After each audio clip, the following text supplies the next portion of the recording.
Just wanted to give you one very simple example. My style is to start a story so that you'll wake up. Now, I was in the morning. I was with some soldiers. Today is the World Disability Day, and I was in this paraplegic center, rehabilitation center in Turkey for a program. So I met a soldier, old man, retired. So he was narrating about his experience. It is when I was young, we used to, haul the guns on the hill, 20 people hailing, with all the enemy bullets. And imagine we used to go and then, fire on the enemy. The range of the gun used to be 1-2 kilometers, and that was the time. And so much of bravery we had to do. And then technology changed.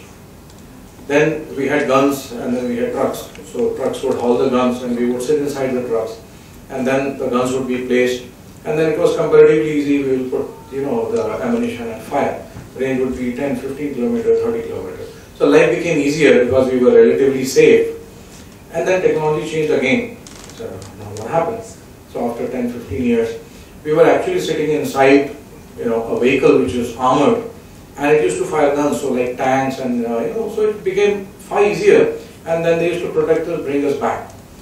And finally, sir, all the maza went away. What happened?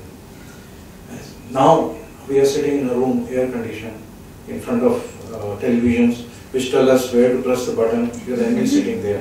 And my job is only, sir, we only used to press button. There is nothing to show, there is no value to show, sir. Right? Kya maza hai? But the fact is, this job change in military is just a very, very simple example of, how technology has changed from the hauling and, enemy bullets to sitting in an AC room and firing missile by pressing a button. And this is exactly the same thing happening everywhere. If you see retail technology from kirana shops to online retail, which you see the whole transformation happening. The transformation is not something which is going to stop now. Technology is something which is ever changing. The only difference is, unfortunately or fortunately, this is the era which is seeing the maximum and the most rapid change in the entire history. You read 1,000 years, 10,000 years. This is the most rapid change what mankind has seen in technology.